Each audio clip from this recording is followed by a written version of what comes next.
Hello and welcome, this is Noah with Nomad Gaming, and thank you for joining us for another Marvel Champions news update here on the channel. Of course, this week we had GenCon news coming from live streams at FFG and a dedicated Marvel Champions stream, and did we get spoilers? We are, of course, going to be talking about the Marvel Champions LCG, which is a living card game produced and distributed by Fantasy Flight Games. So, if you are looking for a place to see more Marvel Champions strategy, deck building, and of course gameplay, hit that subscribe button and turn on your notifications to keep up to date with our channel. Now, let's jump into that latest information from FFG. Those of you that have been with us or with the game for quite some time, remember this restricted information release where we got these mask silhouettes and a schedule for information about what would be coming through in Q4 of 2020. Of course, the pandemic hit and shifted all this around and messed up some of our dates, but we've already had confirmed that we are going to get Kang the Greatness, and then we are as our scenario pack in August. But this week, we had our community efforts confirmed. The community was right. We are getting 4 heroes, 2 sets of 2 awesome pairings, and some new mechanics that take advantage of those pairings. But in November, we're going to get AntMan. In December, we're getting Wasp. Then in January 21, we're getting Quicksilver, followed by his sister. In February, Scarlett Witch. Now, these are an exciting set of releases with some new information, so let's not waste any time. Let's go ahead and jump into the cards. Let's take a look at our hero, AntMan. He's, of course, going to be Scott Lang as his alter ego. It was revealed during the stream that this was at the request of a top-level player at FFG. So Scott's got fans out there, and he wanted this pairing, so we are getting Scott Lang AntMan. He's got 3 recover. He is a civilian, and his ability, Time to Unwind, is a response after you change into this form. Heal 1 damage from Scott Lang.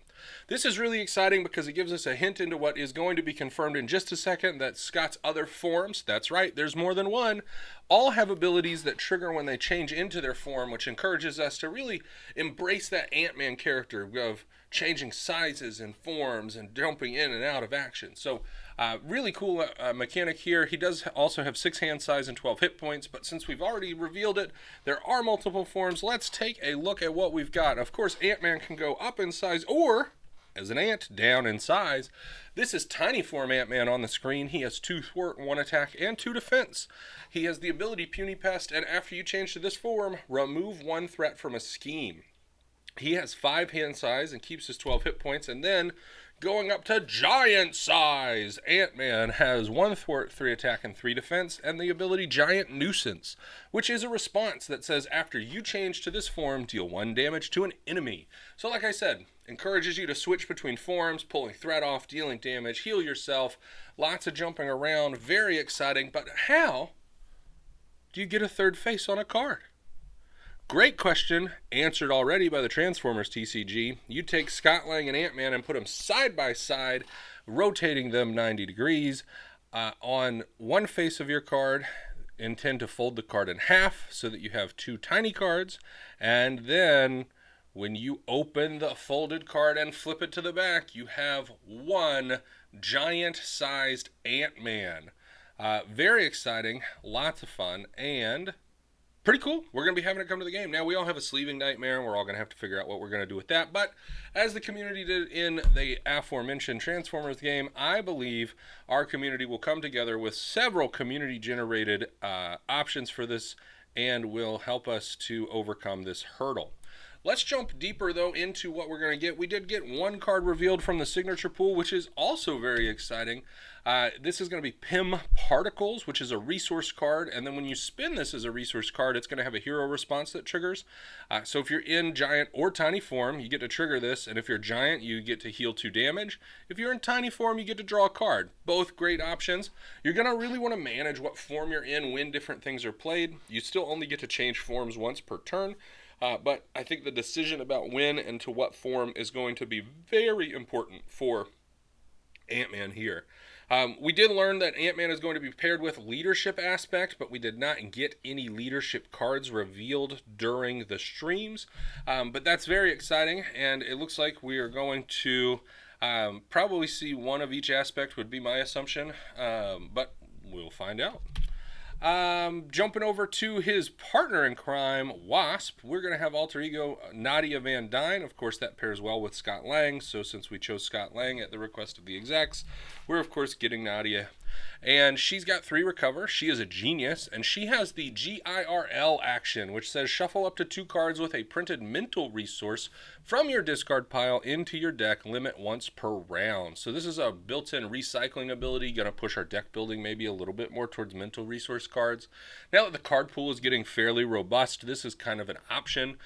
Early on, some of our heroes had cards that triggered on things like what type of resource we had. I'm thinking about like Black Cat from Spider-Man that wanted mental resources too, and there wasn't really an option to build around a mental resource focus because there weren't enough cards. You had to get enough to that critical mass to have 40 in your deck, and so you couldn't just have mental resources. But now that our pool's getting fairly robust, this could become a thing, and if it doesn't become a thing, you could just have a couple of really powerful mental resource cards here for Nadia to put back into your deck, including your double mental resource, which is a good thing to throw back into your deck if you need to. Nadia's got 6 hand size and 11 hit points, but you guys don't want to talk about alter egos. We want to talk about heroes, so let's look at her tiny and giant forms. Here's Wasp in tiny form.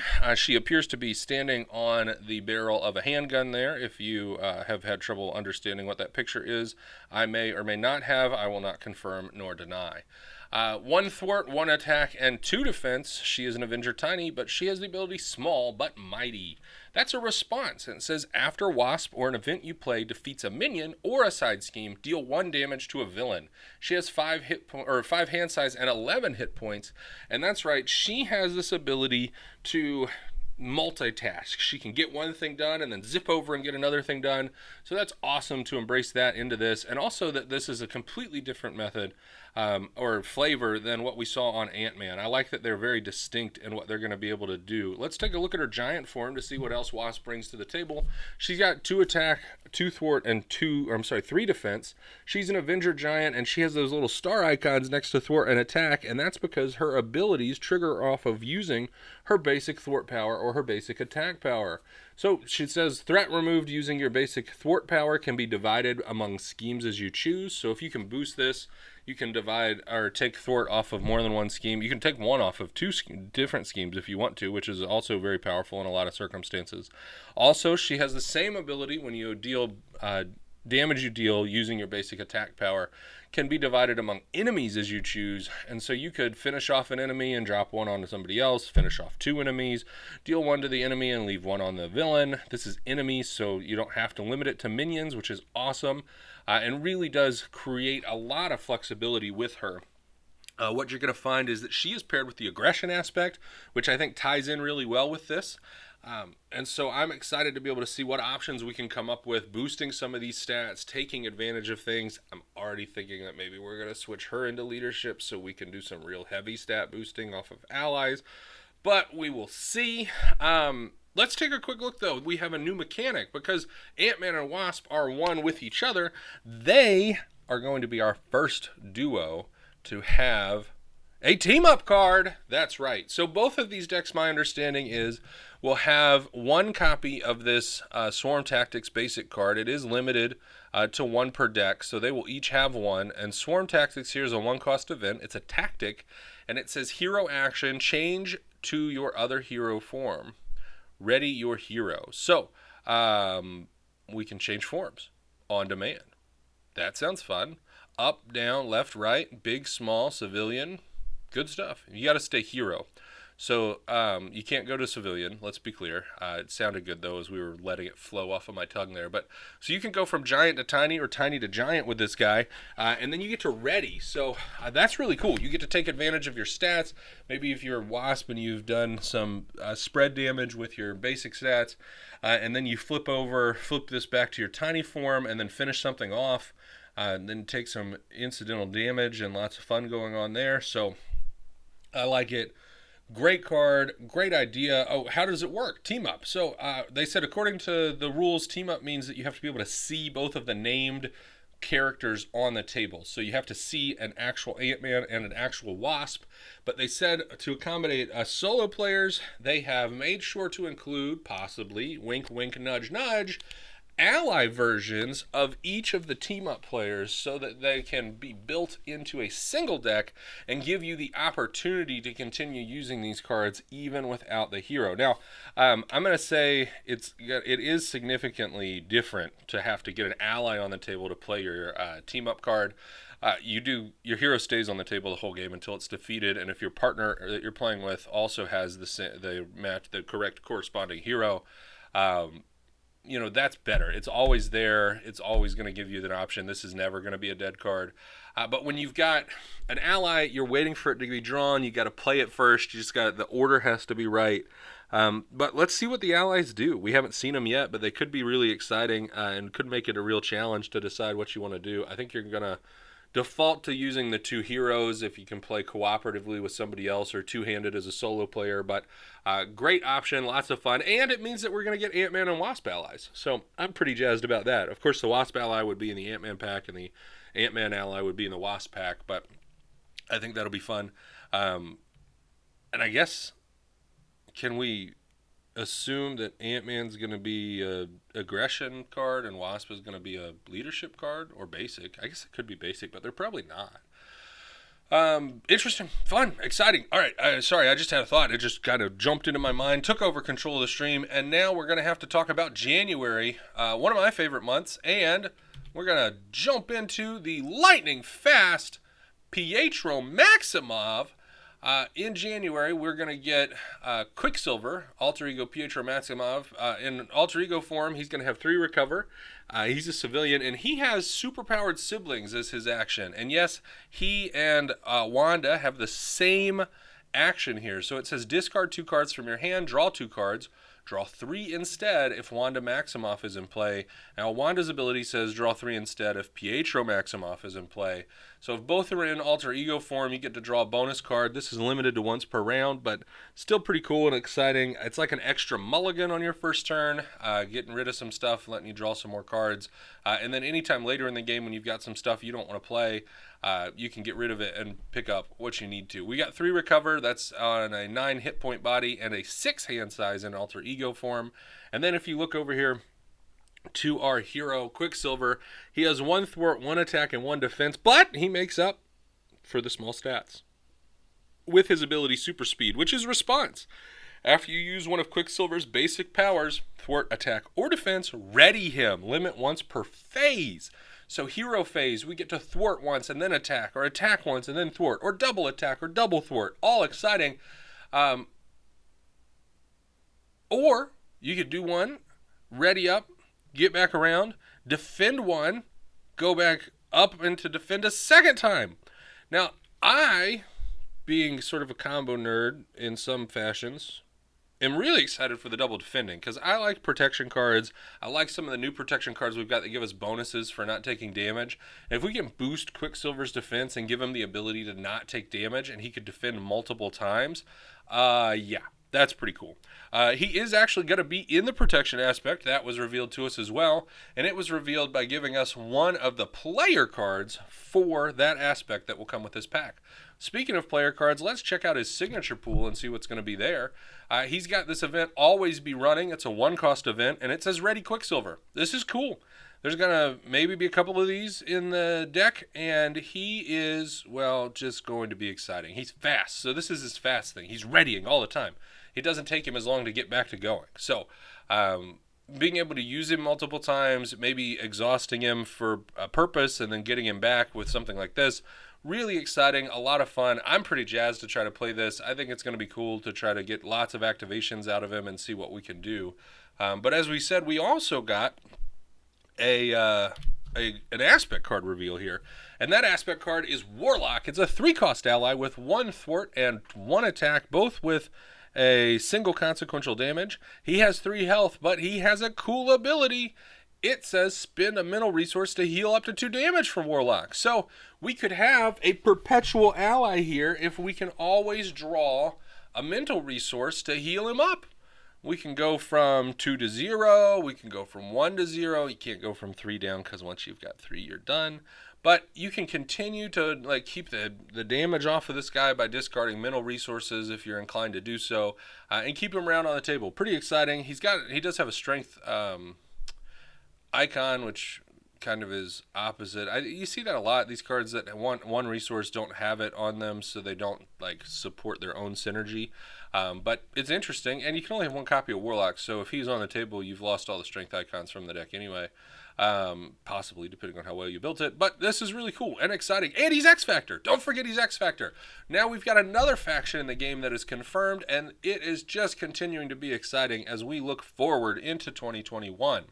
Let's take a look at our February release, and breaking down here, we have February's Wanda Maximoff, 3 recover. She is a Mystic, hand size 6, hit points 10, and she has the ability Superpowered Siblings. Again, discard 2 cards, draw 2 cards, or draw 3 if Pietro is in play. Limit once per round. Worth noting, she has 1 more hit point than Pietro. Way to go, Wanda. If you flip her over into her alter ego form, you of course get the Scarlett Witch. For 2 thwart, 1 attack, and 2 defense. She is an Avenger Mystic, and she has the ability Chaos Control, which is an interrupt. And this one's going to be fun. It's going to create a lot of decisions for you. It says when boost icons on an encounter card would be counted, discard the top card of the encounter deck and count that number of boost icons on that card instead. So if you draw in 3 or 4 boost icons, this is a gimme. Like, just use it, see if you can go down. If you draw 2, though, and you don't want to because it would kill you, I mean, you feel like you've got to use it, but you could end up with 3. Or if it would put you close to dying and you could bump up to 3 or 4, that's kind of scary. So, great, interesting, fun, exciting. This is what she's going to focus on, though. She's got these decisions, and it's always like it could be good or it could be bad, they said. Let's take a look at her revealed aspect card here, which is Hexball, not aspect card, signature card. It's a 2-cost event which is a spell superpower. It's got a hero action. It says discard the top 3 cards of the encounter deck. For each card discarded this way that has a boost icon equal to 0, deal 2 damage to an enemy, equal to 1, remove 2 threat from a scheme, equal to 2, draw a card, or 3+, place a status card on a character. So, kind of a two-edged sword here. You lose 3 cards off the encounter deck, which pushes you closer to peril, but these are some pretty powerful effects for 2 costs. 2 damage, 2 threat, 1 card, or a status card. And you could have multiples of these. So if you draw, you will have multiples of these because you get 0, 1, 2, and 3+. So you're going to get 3 triggers off of this for just 2 costs. So the power is there, but the pain and the consequence is also there too. So very interesting. Worth noting, has the mental resource, which has become a thing today. It's a theme, mental resources. I don't know what good it's going to do her, but it's exciting for me. And then we did also get for these 2 a team up card. And this is team up Quicksilver, Scarlett Witch. It's a 1-cost event. It's Order and Chaos. Excuse me. And it says, Hero Interrupt, when a treachery card is revealed from the encounter deck, cancel its when revealed effects. Okay, hands down, stopping right there. We're playing. Everybody plays this card. If there's a chance you could have Quicksilver and Scarlet Witch on the table, this is in the deck. Cancel when revealed is hands down one of the most powerful things a card can do, and 1 cost is extremely competitive to be able to do that. Then we get a comma, and it doesn't put on a consequence. It doesn't say cancel when revealed effects and then suffer. It says cancel the when revealed effects and get a bonus. Deal 2 damage to a villain. Now, I think that's fantastic. These 2 look like a lot of fun. Quicksilver is very exciting. Lots of creativity, I think, is going to go into making his builds quality. Scarlet Witch is going to either win games or ruin games, and it's going to be fun to have it happen. And when they're playing together, you get the bonus of canceling when revealed effects and dealing damage to a villain. So we're going to play it. It's going to be a lot of fun. That closes out the spoilers, but we also have more news. That is right. Another campaign expansion is coming at the beginning of next year. It is the Galaxy's Most Wanted expansion, and we found out we will get it in February of 2021. But you may wonder, what does that entail? And if you can't see the screen right now because you are driving and listening to this, God bless you, that's fantastic.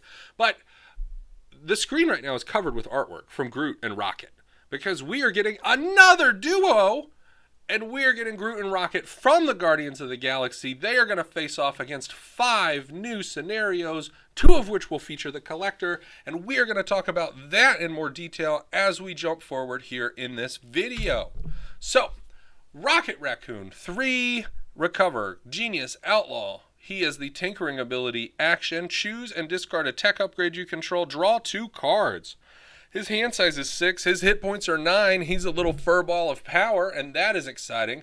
So, that is so much fun. Discarding a tech upgrade, sometimes you want to discard a tech upgrade.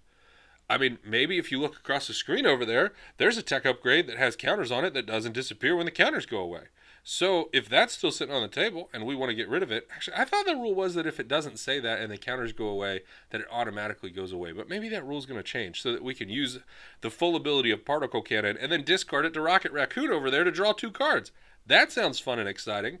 If that doesn't get you too excited, let's flip over to our hero form and take a look at Rocket Raccoon in Hero. Yeah, he's still Rocket Raccoon. That's right. Rocket Raccoon on the front, Rocket Raccoon on the back, but now he's got thwart, attack, and defense at 2, 1, and 1. He is a Guardian now, and he has the ability, Murdered You! All right, that's a response, and after you deal excess damage to an enemy, you draw a card. He's got fun tech synergies, he wants to blow stuff up, and he's going to have a whole packet of fun stuff in his aspect cards that are going to help him do just that. Let's check out his Particle Cannon there, which says Tech Weapon. It's a 3-cost upgrade. It's restricted. It can only be 2 restricted cards on a character at a time, but this one comes in with 2 counters on it, and it has a hero action attack. Exhaust Particle Cannon and remove 1 charge counter to deal 4 damage to an enemy. This attack gains overkill and ranged. So, you know, he's got overkill, which means that you can just do something with your excess damage other than just drawing a card. But if you overkill your guy, you're going to get extra damage to something else. You're going to draw the card still. It's a lot of fun. I think this is cool. I'm excited for Rocket. He sounds like he's going to be like a little bit of a glass cannon kind of fun. Plus, when you pair him with his buddy Groot, I think things are going to get exciting. Speaking of Groot, let's take a look here. We've got Groot in alter ego form, pensively reflecting on the purpose of the stars. He's got 4 recover. He's an outlaw with the ability Growth Spurt, which has an action. Place 2 growth counters on Groot, up to a maximum of 10, limit once per round. So pretty cool here. The growth counters are going to play into a lot of the other cards that we see. Looking across the page at his event, it's a 2-cost event, attack superpower. It says, I am Groot. And it is a hero attack, and it says deal damage to an enemy equal to the number of growth counters on it. I think it's fair to assume that you're going to have maybe something that does threat based off of growth counters. We look at our hero form, and we see that we can stop damage with our growth counters.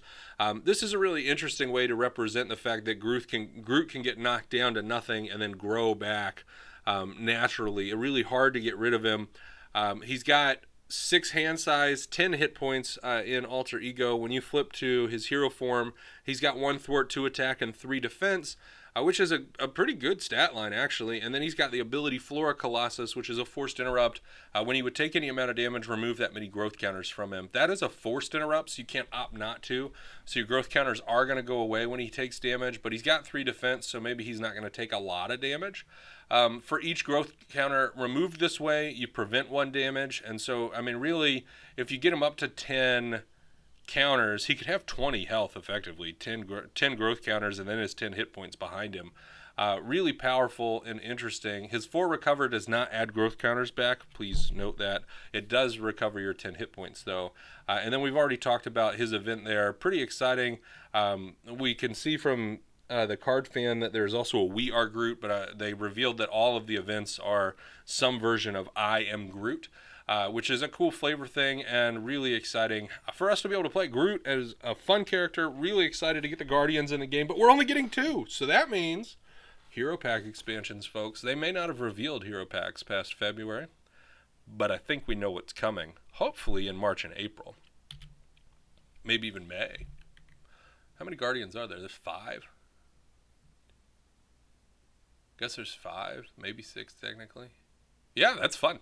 All right, let's talk about the scenarios, though, not to get sidetracked. I told you we're going to have the Collector featured twice. Here's Collector version 1. He has 2 scheme and 1 attack. He is an Elder, and he has the Forced Interrupt when a card, player, or encounter would be placed in the discard pile from play. Put it face up into the collection instead. Whoa! That works directly against Rocket, discarding stuff from play to draw cards.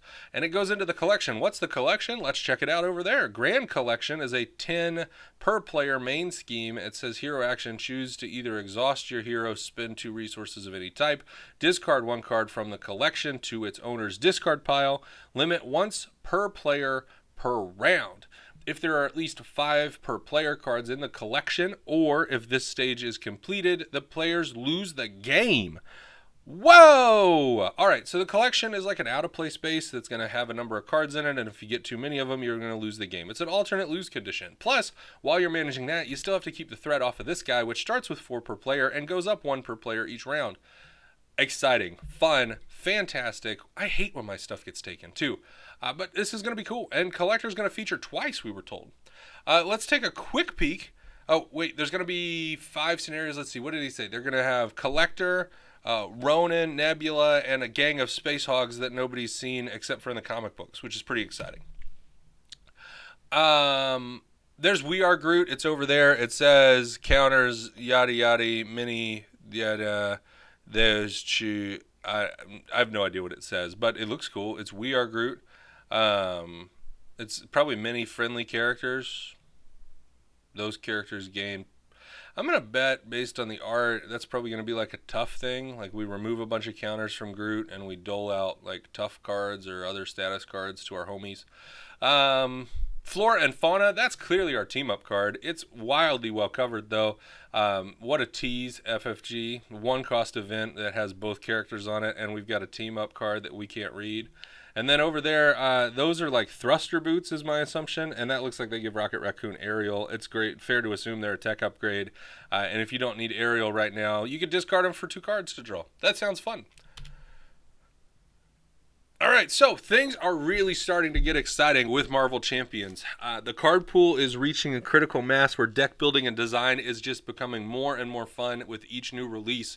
We're going to have 4 new packs going all the way into February of 2021, and then pairing us in February 2021, we are going to get another campaign expansion, which is just wildly exciting. 2 more heroes, 5 new encounters. My personal opinion is that the only weakness, not that this game has weaknesses, but if you had to pick one, is the lack of scenarios. Adding 5 with the Red Skull expansion, and then we're going to get Kang, and then we're going to get 5 more here. We are going to have the ability to create and have a lot of fun with this game. Plus, the 2 5 sets from the campaign expansions can be played as campaigns with special rules. Really excited to see how that plays out. And really excited to see what we're going to do going forward. And that is going to wrap it up for our news update today. This was not a quick update. This was a long update, but I am glad you have stuck it out with us. If you have, hit your like button, subscribe to the channel, share this video, turn on your notifications, and until next time, let's go game.